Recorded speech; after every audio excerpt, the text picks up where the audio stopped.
The photograph trembled in Michael Chen's hands as he sat in his car outside street.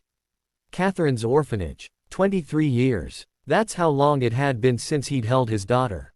The paper had yellowed, the edges worn soft from 1,000 touches, but her face, round and perfect at 18 months old, remained frozen in that moment before everything shattered.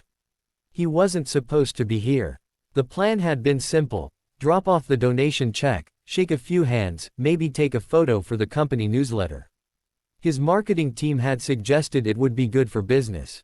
Shows community engagement, they'd said. Michael had agreed, not because of the optics, but because giving had become his penance. Every charity, every cause, every outstretched hand, he gave until it hurt, hoping somehow it would fill the void that had consumed him since that October morning in 1999. The morning Sarah disappeared, Michael tucked the photograph back into his wallet, took a breath that rattled in his chest, and stepped out into the crisp autumn air. The orphanage was smaller than he'd expected, a converted Victorian house with peeling white paint and a swing set that had seen better days. Children's laughter drifted through an open window, and for a moment, he froze. That sound, pure and uncomplicated, felt like both a gift and a knife. Inside, the director, Mrs.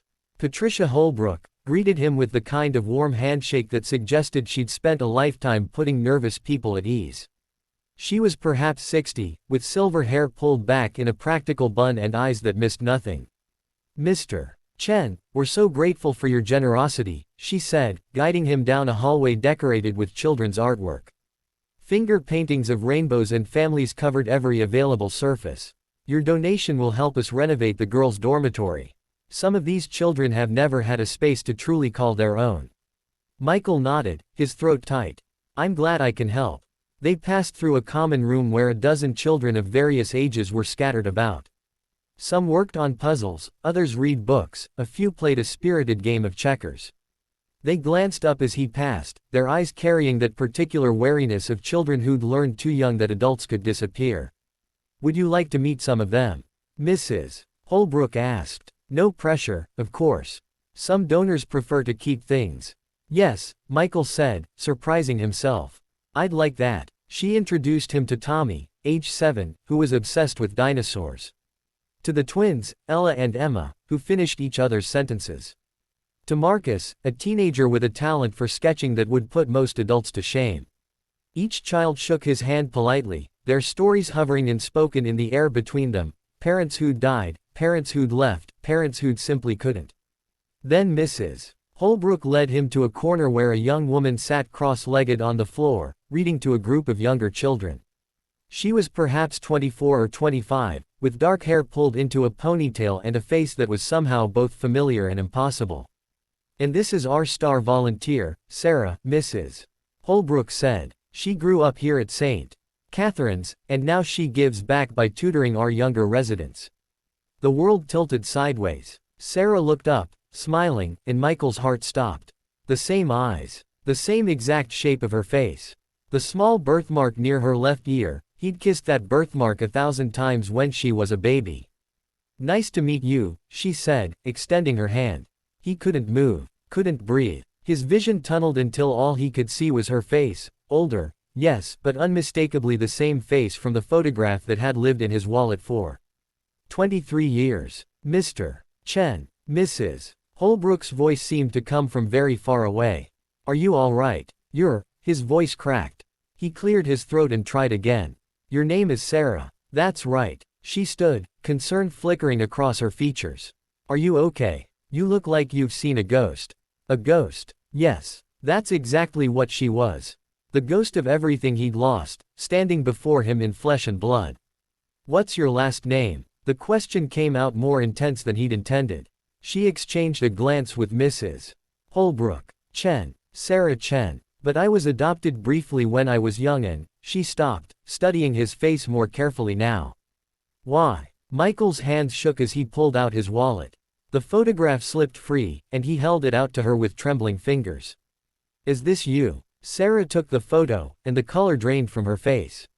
"Where did you get this?" She whispered. "I have the exact same picture. It's the only one I have from before." Her voice broke. "Before my parents died." "They didn't die," Michael said, tears streaming down his face now. 23 years of grief finally finding release. Your mother did. Car accident. But I didn't die, Sarah. I've been looking for you every single day since. The room had gone silent. Even the younger children seemed to sense something monumental happening. That's impossible, Sarah said, but her voice lacked conviction. The social worker told me there was no family. She said I was alone. Mrs. Holbrook had gone pale. Mr. Chen, are you saying? The day of the accident, I was at work, Michael said, the story pouring out of him after 2 decades of silence. Your mother was driving you to daycare. A drunk driver ran a red light. She died at the scene, and you, his voice broke. You were thrown from the car. They took you to County General. By the time I got there, you were gone. They said Child Protective Services had taken you, but when I tried to find you, there was no record. No paperwork. Nothing. I filed missing person reports, hired investigators, spent every penny I had searching. They told me there must have been a clerical error. You'd fallen through the cracks. I was in the hospital for weeks, Sarah said slowly, as if pulling up memories from a deep well. I don't remember much. Then I was here, and they told me. She sank down onto the nearest chair. They told me there was no one. Michael knelt in front of her, close enough to touch but not daring to. I never stopped looking. I've spent 23 years trying to find you. Every orphanage, every foster care agency, every database. Your mother named you Sarah Elizabeth Chen. You were born on March 14, 1998. You had a stuffed rabbit named Mr. Hoppy. Your favorite food was applesauce, and you would only sleep if I sang you are my sunshine. A sob escaped Sarah's throat. I still have Mr. Hoppy, she whispered. He's falling apart, but I kept him. I never knew why that song made me cry. May I? Michael's voice broke. May I hug you? She nodded, and then she was in his arms, and he was holding his daughter for the first time in 23 years. She smelled different, like lavender instead of baby shampoo, but the way she fit against his shoulder was exactly right, as if no time had passed at all. I'm so sorry, he sobbed into her hair. I'm so sorry I couldn't find you.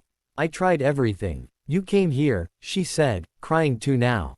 You came here to donate. Out of all the places in this city, you came here. Mrs. Holbrook was crying openly now. We'll need to verify everything, of course. Run DNA tests. But Mr. Chen, if what you're saying is true. She shook her head in wonder. In 40 years of social work, I've never seen anything like this. Over the next weeks, tests confirmed what Michael's heart had known the moment he saw her. Sarah was his daughter. The investigation revealed a devastating truth. A clerical error combined with a corrupt social worker who'd falsified documents had erased Sarah from the system entirely, making her impossible to trace. But that afternoon, none of that mattered. What mattered was that Michael had come to give, and instead, he'd received the one thing he'd never dared hope for. His daughter. His Sarah. Not the baby he'd lost, but the remarkable young woman she'd become. A woman who'd grown up in an orphanage and chosen to spend her free time making sure other children didn't feel alone. As they sat together on the orphanage steps, watching the sunset paint the sky in shades of orange and gold, Sarah leaned her head on his shoulder. I used to dream about this, she said softly. That someone would come for me. I gave up believing it would ever happen. Michael pressed a kiss to the top of her head, just like he used to when she was small. I never gave up. Not for a single day. She pulled back to look at him, tears shining on her cheeks. You came here to donate. To help children you'd never met. I came here because I'd failed you, he said honestly. Every child I tried to help was a way of making up for not being able to save my own. You didn't fail me, Dad, Sarah said, and that word, Dad, made his heart sore. You never stopped looking, and you know what? Every donation you made, every child you helped, that was love looking for a place to land until it could find its way home. Michael pulled her close again, overwhelmed by the simple miracle of her presence. He'd walked into Street Catherine's planning to write a check, to fulfill an obligation, to add one more charitable act to a lifetime of trying to atone. Instead, he'd found his way back to the only thing that had ever truly mattered. Sometimes, he thought, the universe has a way of bringing us exactly where we need to be. We just have to be brave enough to show up, to give, to remain open to the possibility that redemption might be waiting in the last place we'd ever think to look.